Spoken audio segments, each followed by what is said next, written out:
Marcus believed in the romance of surrender. Every morning, he would text Sarah paragraphs of devotion, leave flowers on her desk, cancel his plans to orbit around her schedule like a satellite desperate for gravity. He called it love. She felt something else entirely, a suffocating weight pressing down on her chest, making her want to run. But this is not a story about Marcus and Sarah. This is about the ancient theater that plays in the mirror world of desire, where a man discovers himself transformed into something he cannot recognize. Picture this. Marcus stands before an ornate mirror, its frame carved with cherubs and roses, the kind you might find in a forgotten Victorian mansion. But as he gazes into it, his reflection begins to shift. His face elongates, his shoulders hunch, his hands extend outward in permanent supplication. The mirror shows not who he is, but what he has become, a hollow vessel shaped entirely by another's potential approval. The room around him transforms into a vast cathedral of need. The walls are lined with countless other mirrors, each reflecting different versions of himself. The Marcus who changes his opinions to match hers, the Marcus who apologizes for existing, the Marcus who has forgotten what he wanted before he wanted her to want him. The air grows thick with the scent of dying flowers, all the bouquets he brought that were never quite enough. In this cathedral of mirrors, he hears whispers echoing from the walls. They are the voices of men throughout history who discovered too late that Schopenhauer was right. A man can be himself only so long as he is alone. The whispers grow louder, more insistent, until they become a chorus. You are not loving her. You are consuming her. You are not giving yourself. You are erasing yourself. The climax comes when Sarah's reflection appears in the central mirror, but she is not looking at Marcus.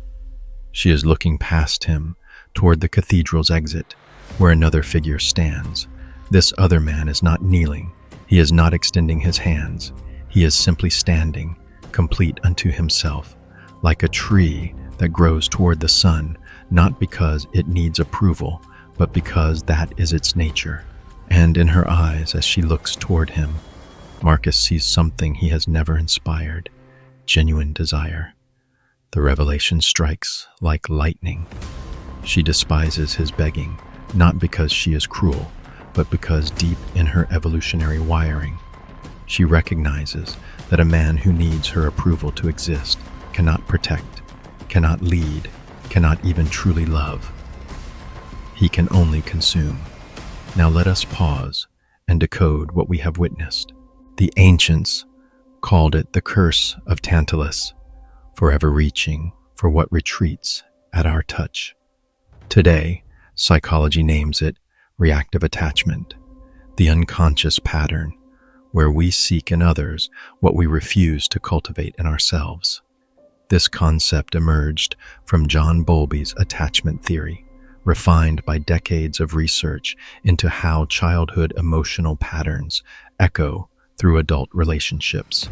It manifests everywhere in modern life, in the workplace culture of people-pleasing that breeds contempt from supervisors, in the social media addiction where we scroll endlessly seeking validation that never satisfies, in the dating patterns where the more someone pursues, the more attractive they become to everyone except their target. Schopenhauer would call this a subtle trick of the will, that blind, unconscious force that drives all life. The will convinces us that happiness lies in possessing another person, but this is an illusion. The moment we make someone else responsible for our wholeness, we cease to be whole ourselves. We become what he-tailed hedgehogs in winter, desperate for warmth but covered in spikes that wound anyone who comes too close. In myth, it was a curse. In you, it's the pattern you can't see, the architecture of your own rejection. But here is the contemplative challenge that few dare to face. What does your own supplication look like? In what areas of your life do you kneel when you should stand? Where do you apologize for taking up space instead of claiming it with quiet confidence? The cruelest truth is this: every time you beg for love, you teach others that you have nothing valuable to offer freely.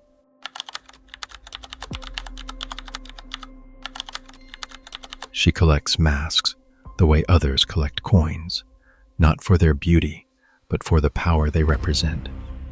Each face she can wear is another world she can control. What happens when authenticity becomes the ultimate performance? Elena learned early that vulnerability was a currency, and she had become its most skilled trader. She could cry on command, laugh with perfect timing, share a secret that was calculated to create exactly the right amount of intimacy. Her apartment was filled with awards for her humanitarian work, photos of her with disadvantaged children, thank you letters from people she had saved. She was beloved by everyone who knew her and known by no one at all.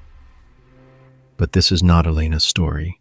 This is about the museum that exists in the space between who we are and who we pretend to be. Imagine Elena walking through a vast, circular gallery with walls that stretch impossibly high.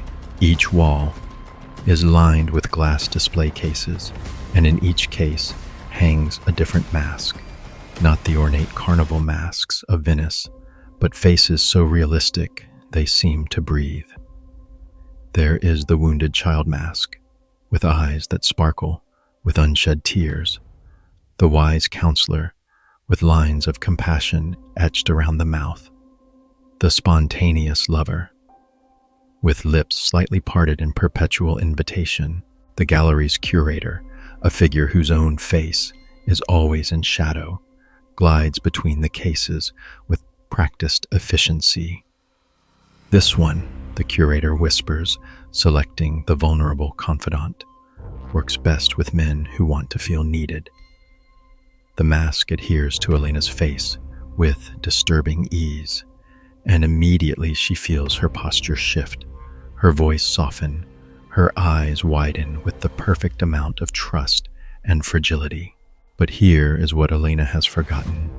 Each mask she wears leaves a mark beneath. The gallery's mirrors reflect not her chosen face, but the erosion happening underneath, the slow dissolution of whatever authentic self once existed. Schopenhauer wrote that a man can be himself only so long as he is alone, but Elena discovered something worse. She had been performing so long that she no longer knew who she was when no one was watching.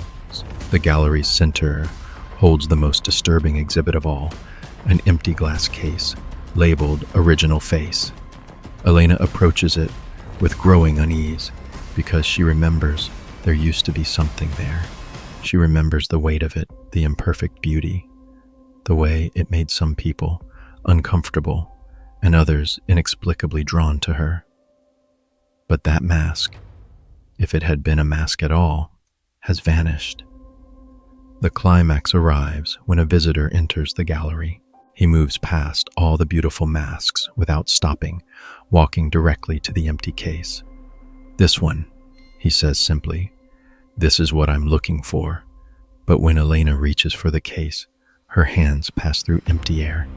She has curated every version of herself except the one that was actually worth loving. Let us decode this peculiar form of self-imprisonment. The ancients spoke of Proteus, the shape-shifting sea god, who could become anything except himself. Modern psychology names it false self-syndrome, the unconscious construction of a persona so elaborate that it eventually consumes the person beneath. This concept was pioneered by Donald Winnicott in his work on true and false selves, later expanded by researchers studying narcissistic adaptation and people-pleasing behaviors. It manifests in our culture of personal branding, where authenticity becomes a marketing strategy, in the therapy speak that turns genuine emotions into performed vulnerability, in the social justice activism that sometimes masks a deeper hunger for moral superiority and control. Schopenhauer understood this as another deception of the will, the unconscious drive that convinces us survival depends on being loved, but then corrupts our attempts at love into elaborate manipulations. The false self becomes a prison of our own making, where we trade the uncertain risk of being known for the certain control of being admired. In ancient Greece, they called it the sin of hubris. In your life, it's the mask you've forgotten you're wearing. Here is your contemplative challenge. Which of your most authentic moments are actually your most carefully crafted performances? What would happen if you showed people the parts of yourself that you've hidden, not because they're shameful, but because they're genuinely, uncomfortably real?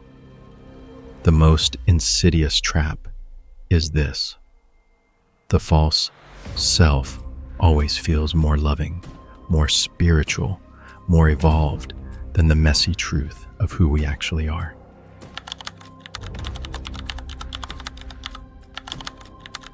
He builds walls, not to keep others out, but to keep himself in. Each stone, a reason why intimacy is impossible.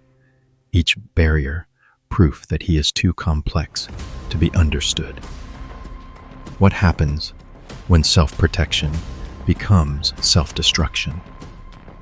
David spoke in the language of philosophy and psychology, wielding insights like surgical instruments to dissect every relationship before it could dissect him. Attachment theory suggests he would begin before explaining why vulnerability was primitive, why interdependence was codependency, why anyone who truly wanted to be close to him simply didn't understand the sophisticated nature of his damage. His friends admired his wisdom. His lovers left, confused by the contradiction of a man who understood everything about love except how to let it happen. But this is not about David's loneliness. This is about the fortress he built in the space between his mind and his heart. Picture David standing before an architectural marvel, a castle of his own design, built not from stone, but from crystallized thoughts. Each tower represents a different psychological theory he uses to explain why connection is dangerous. The walls are constructed from philosophical arguments about the illusion of intimacy.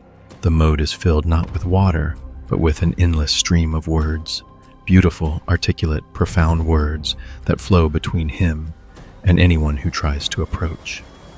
Inside this castle, David has created the perfect environment for his isolation. The library contains every book ever written about human behavior, but no stories about human joy. The windows offer a clear view of the world outside, but they cannot be opened. The throne room houses not a seat of power, but a mirror that shows him all the ways he is too complex, too wounded, too evolved for ordinary love. The castle's most ingenious feature is its guardian, a creature that looks exactly like David, but speaks only in therapeutic insights. When visitors approach, the guardian intercepts them with analysis. This person exhibits anxious attachment patterns, or that one clearly hasn't done their inner work. Or, this relationship dynamic would recreate my childhood trauma. The guardian is so articulate, so psychologically sophisticated, that visitors often leave convinced they've had a profound encounter with wisdom. But Schopenhauer knew that intellect without heart becomes its own form of suffering. The more intelligent a man is, the more original he is, the more isolated he becomes. David's castle represents the peculiar modern tragedy of being so psychologically aware that psychology itself becomes a defense against the very experiences it was meant to explain. The climax comes when a woman approaches the castle, not with theories or analysis, but with something David hasn't encountered in years: simple, uncomplicated affection. She doesn't try to scale the walls or drain the moat. She simply sits outside and waits. The guardian rushes to David with urgent analysis about her probable motivations, her potential pathologies, her likely incompatibility.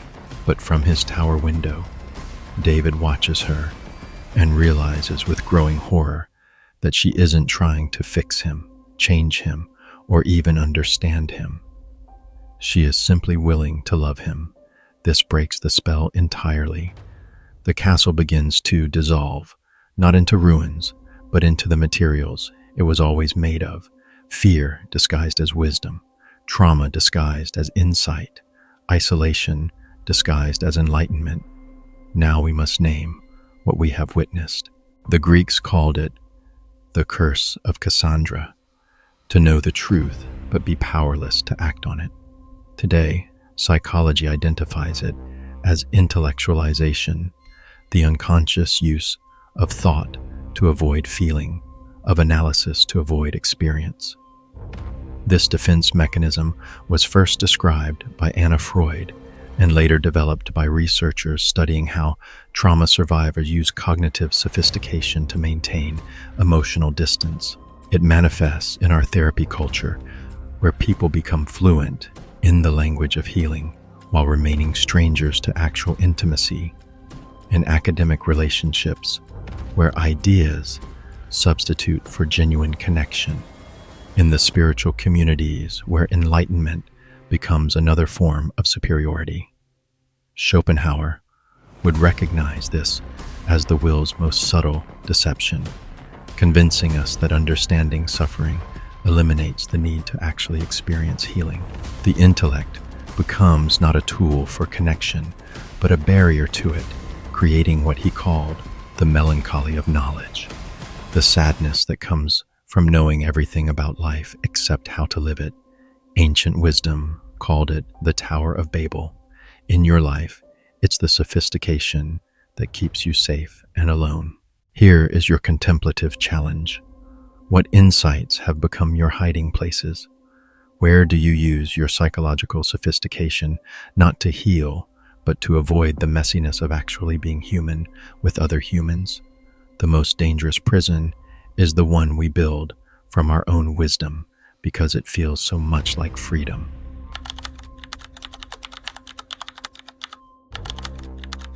She carries her independence like armor, each achievement another plate of protection against the terrible vulnerability of needing someone else.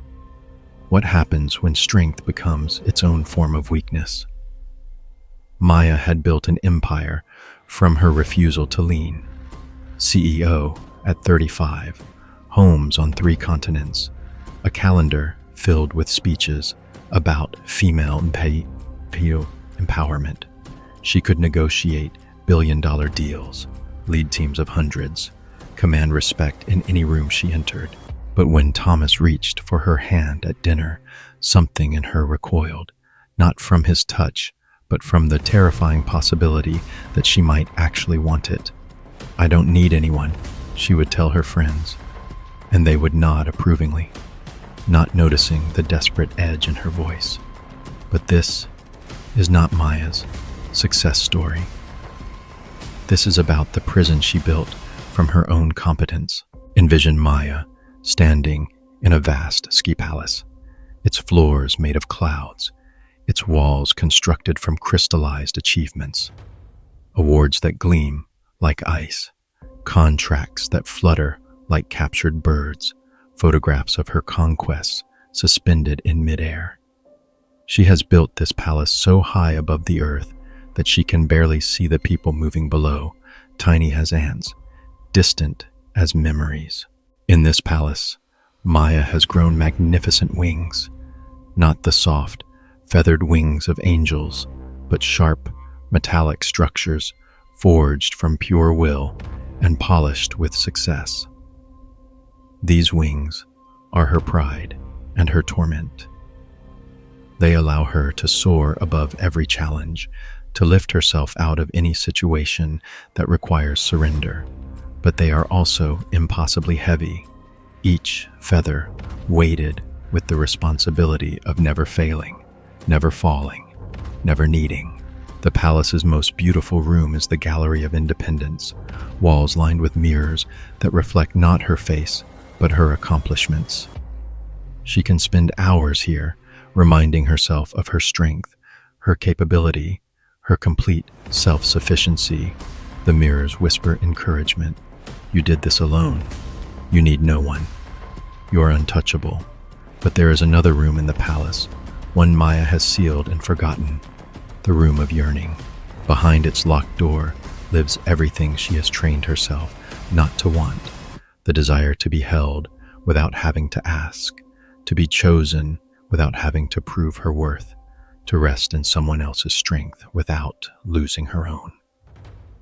The door is heavily barred, but sometimes, in the quiet moments between victories, she can hear something scratching at the wood from the inside. Schopenhauer wrote that the will is the source of all suffering, but he also understood that denying the will creates a different kind of suffering, the anguish of a bird that has forgotten it was meant for more than flying. The climax comes when Thomas appears in the Sky Palace, not as an intruder, but as an invitation. He doesn't try to clip her wings or drag her down to earth. Instead, he simply extends his own wings and asks if she would like to fly together. The question breaks something in Maya, because she realizes she has been soaring in circles, magnificent and utterly alone, her wings growing heavier with each flight. Let us decode this modern form of self-exile.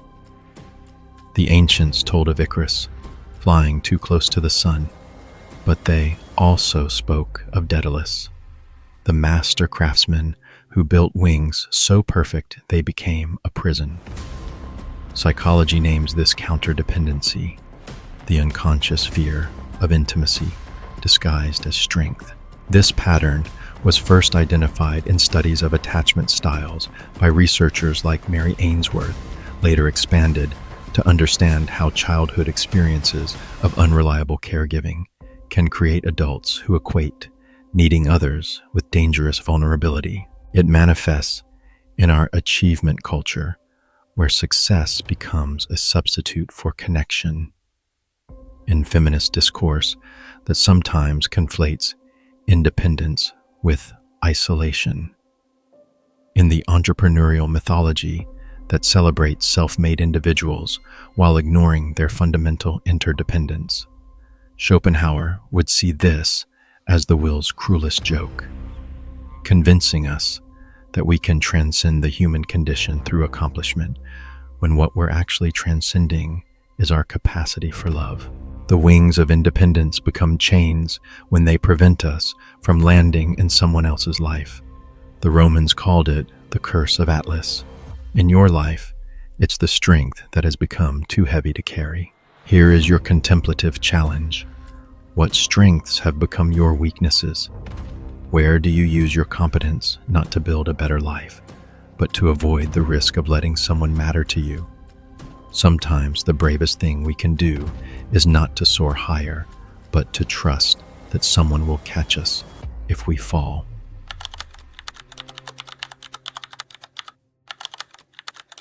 In the laboratory of his solitude, he transforms every moment of connection into fuel for his endless becoming, never arriving anywhere, but always beautifully, tragically in motion toward himself. What happens when self-improvement becomes self-avoidance? Julian's apartment looked like a temple to transformation, meditation cushions arranged in perfect circles, journals filled with insights, bookshelves lined with every spiritual and psychological text ever written. He could quote Rumi and Jung with equal fluency, had worked with shamans in Peru and the therapists in Switzerland, collected peak experiences like other people collected stamps. I'm becoming, he would say when relationships ended, when jobs felt too small, when any situation demanded he simply be present with what was. His friends called him inspiring. His lovers called him unavailable. But this is not about Julian's journey. This is about the strange alchemy that happens when seeking becomes its own destination. Picture Julian in a vast laboratory that exists outside of time, its walls lined with bubbling beakers, each one containing a different version of himself he is trying to perfect. There is the Julian who has transcended his need for approval, the Julian who has integrated his shadow, the Julian who has awakened his kundalini, the Julian who has found his life's purpose. Each beaker glows with promise, swirls with potential, but never quite crystallizes into something real. In the center of the laboratory stands an ancient alchemical apparatus, not for turning lead into gold, but for transforming the present moment into future possibility. Julian feeds it everything. Conversations become material for self-reflection. Conflicts become opportunities for growth. Love becomes data for understanding his patterns. The machine hums constantly, producing an endless stream of insights, realizations, and plans for who he will become tomorrow. The laboratory's walls are covered with charts mapping his progress, elaborate diagrams tracking his emotional evolution, spiritual development, psychological integration. But there is something unsettling about these charts. No matter how much progress they show, no matter how many levels he completes, there is always another level appearing, another area that needs work, another dimension of himself that requires upgrading. Schopenhauer understood this trap. All satisfaction, or what is commonly called happiness, is really and essentially always negative only. The pursuit of becoming can become its own form of suffering, a beautiful, sophisticated form of running away from the simple fact of being human, right here, right now, with all the messiness that entails. The most disturbing corner of the laboratory houses Julian's collection of discarded selves, the versions of him he was before each transformation. They sit in glass cases like museum exhibits. The Julian who used to laugh without analyzing his laughter. The Julian who could love someone without making it a learning experience. The Julian who could simply be present without treating presence as a spiritual practice. The climax comes when a woman enters the laboratory, not seeking transformation, not offering to help him become anything, but simply loving the Julian who exists right now, mistakes and incompleteness and all. She walks past all the beakers of potential selves, past all the charts of progress, and asks him the most terrifying question he has ever heard. What if you're already enough? The question stops the alchemical machine. The beakers stop bubbling. The charts fade from the walls. And for the first time in years, Julian experiences the strange, uncomfortable, absolutely revolutionary sensation of simply existing without trying to improve himself. Now we must decode this most seductive form of self-imprisonment. The ancients called it the myth of Sisyphus, forever pushing a boulder up a mountain, but they misunderstood the true tragedy. The tragedy is not that the boulder rolls back down, but that we become addicted to the pushing. Psychology names this spiritual bypassing, the use of spiritual or psychological practices to avoid dealing with unresolved emotional material. This concept was coined by psychologist John Welwood and developed by researchers studying how people use self-improvement to maintain emotional distance from their actual lives. It manifests in our wellness culture, where healing becomes a lifestyle, in the personal development industry, where growth becomes a substitute for living. in the mindfulness movement where presence becomes another form of performance. Schopenhauer would recognize this as the will's most sophisticated deception, convincing us that we can think, meditate, or transform our way out of the human condition. But the human condition is not a problem to be solved. It is an experience to be lived. The pursuit of enlightenment can become its own form of darkness when it prevents us from embracing our beautiful, flawed, completely ordinary humanity. The mystics called it the pathless path. In your life, it's the journey that has replaced the destination. Here is your final contemplative challenge. What if your flaws are not bugs to be fixed, but features that make you lovable? What if your brokenness is not something to transcend, but something to embrace? What if the person you are right now, not the person you're becoming, is exactly who the world needs? The deepest spiritual truth is also the simplest. You are already whole, already worthy, already home.